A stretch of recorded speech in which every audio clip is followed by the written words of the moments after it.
지난해 12월 부산광역시 사하구. 사거리에서 차량들이 신호 대기 중입니다. 그때 승용차 한 대가 추행하던 화물차를 들이받는 아찔한 상황. 넘어졌을까? 갑자기 쾅 하더니 도로를 긁는 소리가 들리더라고요. 진짜 무서웠어요. 충돌로 인해 90도로 전도된 화물차. 놀란 시민들이 하나둘 모여듭니다. 과연 그날 무슨 일이 있었던 걸까요?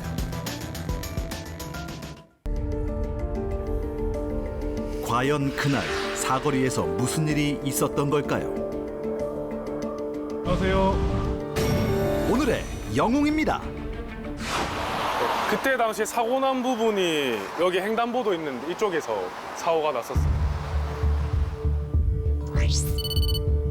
당시 사거리의 제한 속도는 60km로 사고가 잦은 곳은 아니었다고요. 그날 가족끼리 저녁 외식 후 집으로 돌아가는 길에 신호를 대기를 하고 있었습니다. 신호 대기 중 목격한 차량 전도 사고. 눈앞에서 이제 그런 큰 사고가 난 게 처음이어서 많이 당황스러웠었고 어떻게 해야 될지를 잘 몰랐었습니다. 놀람도 잠시. 신속하게 119에 신고한 영웅. 차량에서 사람이 나오질 않아서 크게 다치셨나 걱정이 들었습니다. 걱정스러운 마음에 곧바로 현장으로 달려갔다는데요. 그러나 생각보다 상황 파악이 쉽지 않았답니다.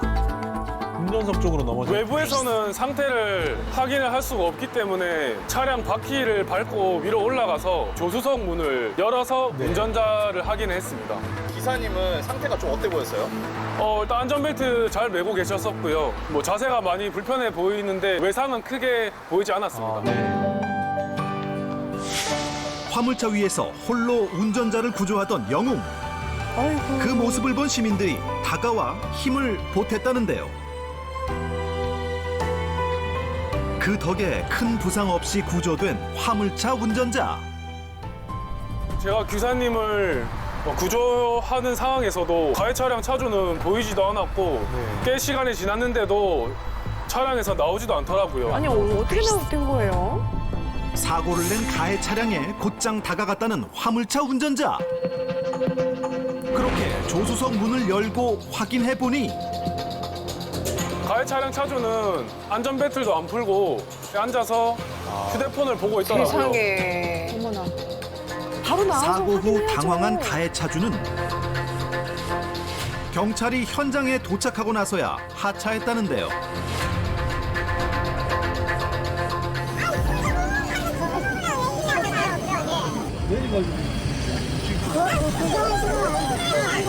아니 지금 다행히 음주운전은 아니었다고요. 그렇다면 사고 이유는 무엇이었을까요?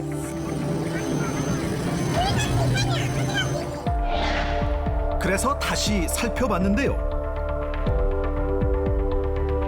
파란색 직진 신호를 받고 정상 주행을 한 화물차. 하지만 가해 차주는 정차해야 하는 적색 신호를 받은 상황. 아이고.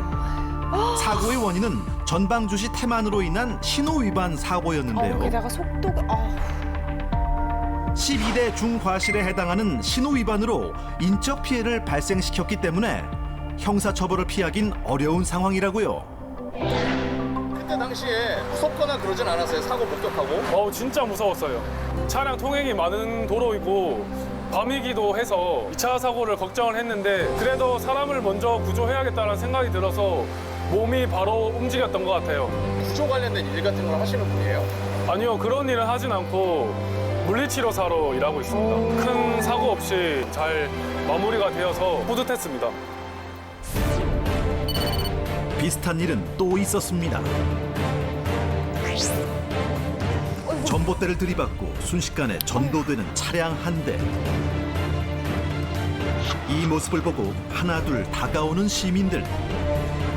그 순간 힘을 합쳐 넘어진 차량을 다시 세우는데요. 덕분에 안에 있던 아이들과 운전자는 큰 부상 없이 다행이다. 구조될 수 있었답니다. 앞서 만난 이 두 사건의 공통점은 바로 전도 사고.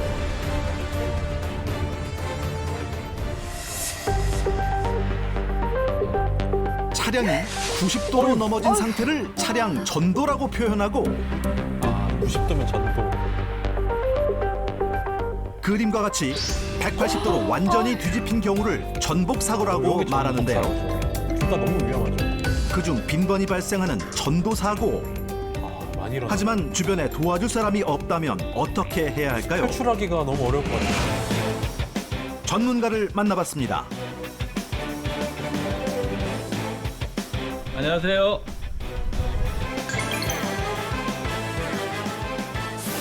전도 상황을 재현하기 위해 직접 나선 담당 PD. 전도 사고가 발생하였을 때는 운전자의 신체의 안전을 지키는 것이 가장 중요합니다. 목숨을 지켜줄 안전벨트는 늘 필수고요. 갑자기 차량이 전도되어 90도로 돌아간다면 네. 어떻게요? 첫 번째, 왼손은 얼굴을 가려주시고요. 중요합니다. 가장 먼저 손으로 머리를 감싸 충격에서 보호해주세요. 네, 머리 보호. 두 번째, 오른손은 흔들리는 신체 부위를 지지하기 위해서 핸드브레이크를 견고하게 잡아주시고요. 떨어지지 않게. 세 번째는 운전자의 신체의 몸을 동승을 쪽으로 기울여 줍니다.